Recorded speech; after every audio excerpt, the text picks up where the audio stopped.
Are you still with me? Yes, I am. Perfect. Awesome. Well, we were just chatting about the show that you did last night in San Jose. It sounds like it went well. And you have a few other shows coming up. In particular, you're going to be playing at the Great American Music Hall tomorrow evening. That's going to be a hoot. Yes, that will be a hoot for sure. Got all of our old friends coming out from the old days and stuff. It's going to be great. So, Nice. we just found out yesterday that the show officially sold out. Oh, so awesome. if people want to catch Flipper this time around, we are playing in Sacramento tonight. So that might be.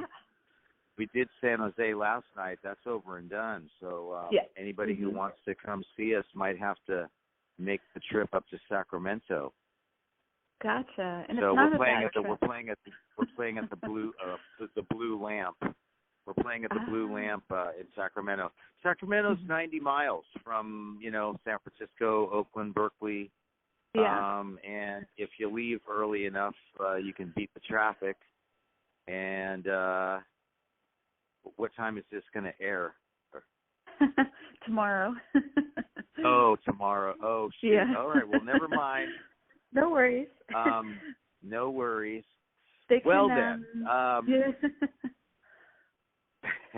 they can always check, setlist.fm. Sometimes I like to see what songs they play there. What's that? What's that again? If they want to see the set list from the previous show and they want to compare it and contrast, that's a thing now apparently. I don't know if you've ever looked at that. No. Oh, there's set lists. Okay. Well, we're doing the same set list, so it's not going to be anything that's.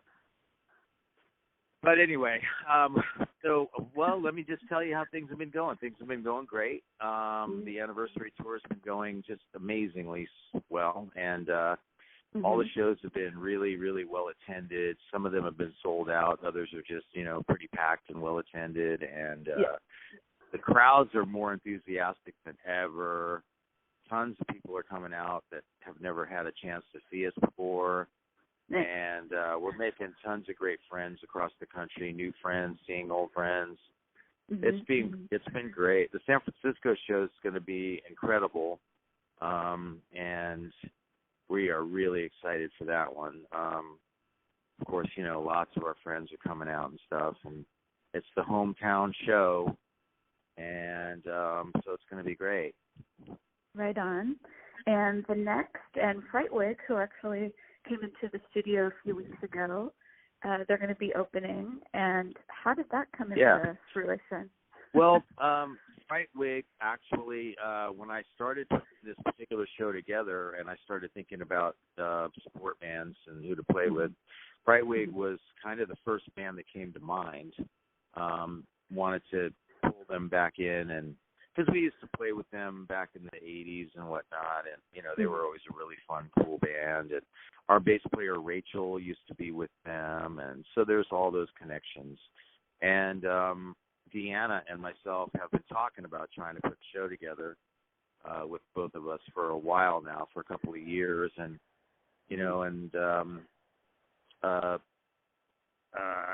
so finally it's all the kind of pieces came together. And before I can even ask, I did. I reached out to Deanna and asked her what was going on with them, if they would consider reforming, since they lost their drummer Cecilia, and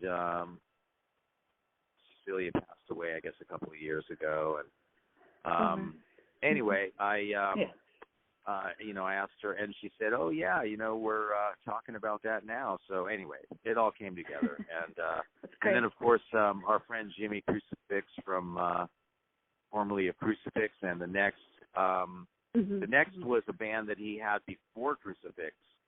And of course, we played with Crucifix many times over the years, and but the next was something that he's revived and is out playing with. So we invited him to come along on the show, and so anyway, and also we've never played Great American Music Hall before, and that's one of those venues that is pretty special in San Francisco. Absolutely. And I really wanted to play that venue. So I've been to shows there, and I love that place. It's got so much history, and it's so beautiful, and we just wanted to play there. So we can check that one off the list, and we're getting that one done. So yeah, it's going to be fantastic. It's going to be great. It's going to be a big party. Nice. So many levels to that. And what time do you guys take the stage tomorrow? I believe we take the stage at 10. I think it's 10:30. Okay. That's yeah, I believe there's a midnight. There's a curfew. I believe there's a midnight curfew there. Okay. If I'm not mistaken. And so that sounds right. I believe we take the stage at 12:30, and we will definitely push it all the way to midnight. We have some special stuff planned. We're going to have a couple of great saxophone players joining us on Sex Bomb, and we have our buddy Bruno joining us on second guitar for the last two songs, and we're going to pull out a surprise song that's an old San Francisco favorite from back in the day. It'll be a big sing-along. And, usually we like to get our fans up on stage for Sex Bomb, and they're all dancing around and having a good time. So just do me one favor and don't smash into the drum kit like you always do every night. It's part of the routine. So, yeah. But anyway, it's all going to be great. That's awesome. Well, it's going to be really exciting. I'm sure everyone's looking forward to it. And if you don't mind letting people know in case they tune in and have never heard of Flipper, what was kind of the catalyst for you guys, back in the 70s to form a group? Well, we were all involved in the music scene, in the punk scene in San Francisco, 1977, 78, 79. I was formerly in a band called Negative Trend with Will Shatter, also from Flipper. We were both in Negative Trend in 1978, and then that band disbanded, and Will and I got involved with Ted Falcone in Flipper. And we originally had, it was a community of musicians, so there was a lot of mix and match, leave this band, join that band going on. And so we originally had Ricky Williams as our first singer, who had come from a band called The Sleepers, a great San Francisco band. And, he lasted about 6 months, and then we moved on to Bruce Luce, who joined us, and he was with us, for pretty much all the way up through 2012 was the last time Bruce was able to tour with us. Unfortunately, he was in an accident where he broke his back, and that was back in 1994.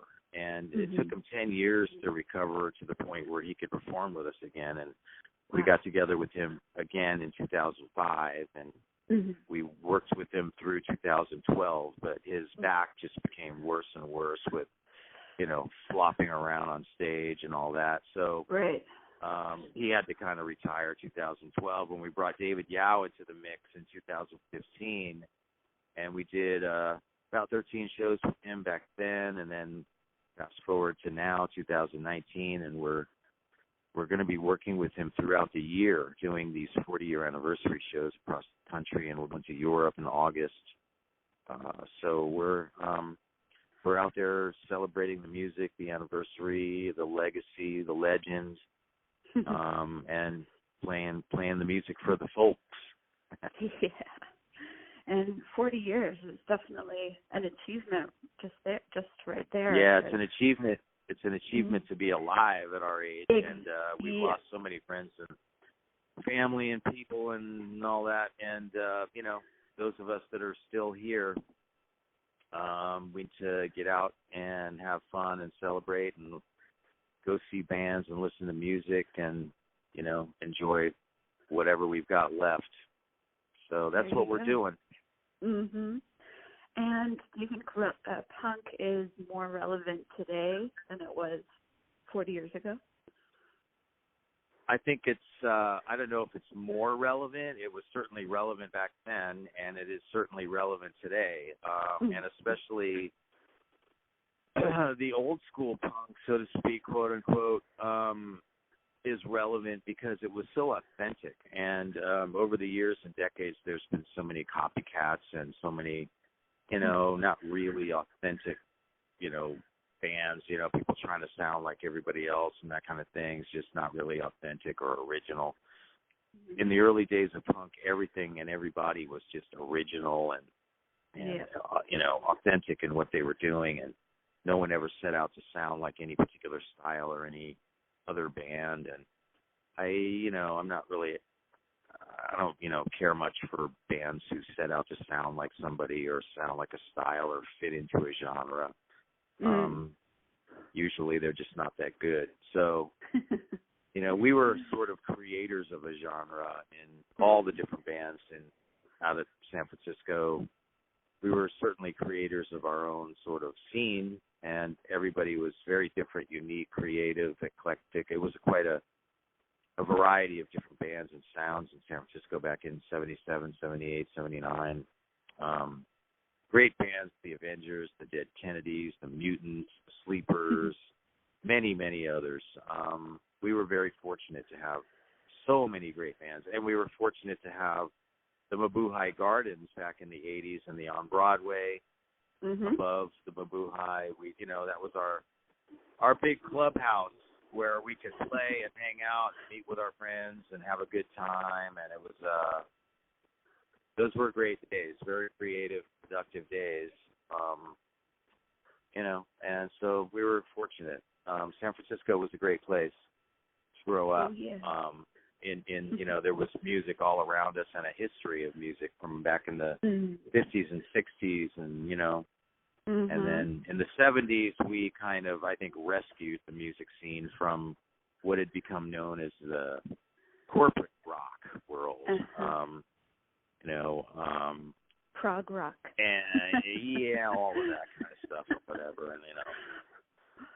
And so we created a scene and a type of music that was accessible to people, to the average person could, go to the MAP or some other club, Sound of Music or whatever, and kind of reach out and touch it, and talk to the people in the bands. And it was something that if you decided you wanted to do that, you could figure out a way within the scene to do it and make it happen.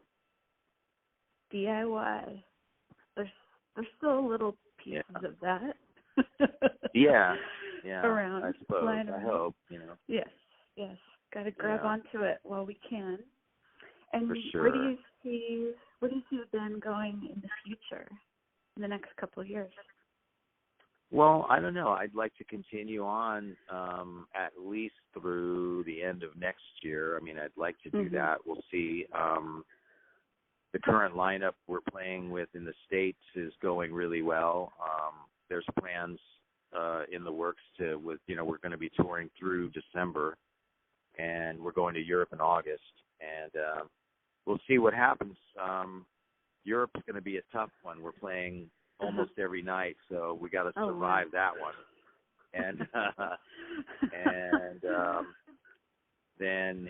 so what we have coming up is Sacramento, San Francisco. Then following Saturday, the 20th of July, we're in Denver, and then we are on the 26th in Ventura for a punk rock festival with TSOL and a bunch of cool bands. Then we go to Europe for a month, and then we come back and we do the East Coast in October with some other couple of shows here and there, and then we do Texas in November, and then we're just sort of planning some stuff in December. So we'll keep them busy, and we're doing recording projects, and we're going to reissue our whole back catalog. Okay. And we're in the works with a documentary about Flipper. Yes.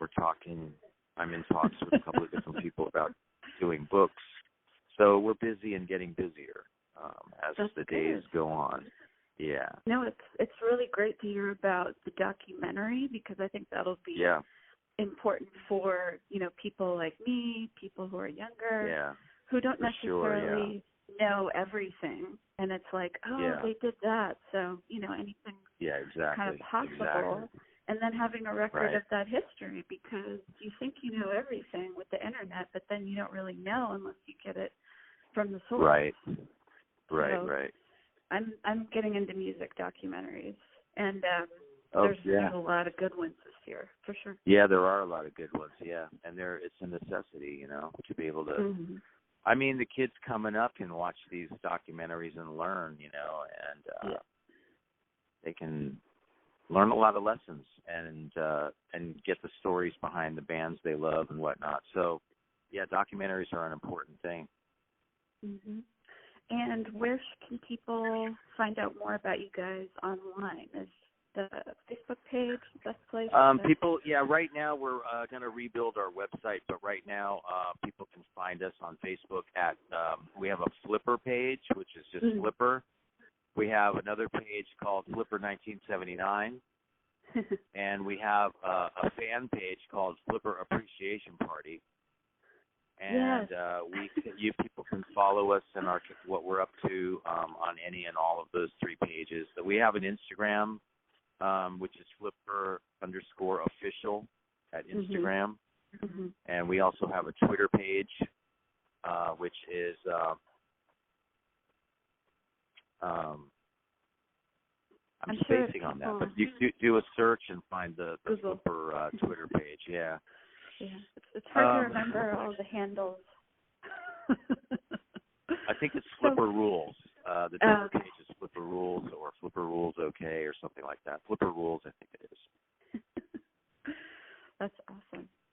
And one more question for you. What was it like performing with Chris Novoselic from Nirvana? Well, it was awesome. We knew that Nirvana were fans of ours, and there was a point in time where we were without a bass player, and that happens quite a bit. We've been through a bunch of bass players. But anyway, at this one particular time, I was trying to rack my brain to think about who was out there in the world that we could approach, and then it hit me like, Nirvana was fans of ours. Maybe I could check on Novoselic to see what he's up to, and I did a little quick search online and found out that he wasn't really doing anything at the time, didn't seem to be active doing anything in music. So I reached out to him through Thurston Moore from Sonic Youth, who got a hold of him for me.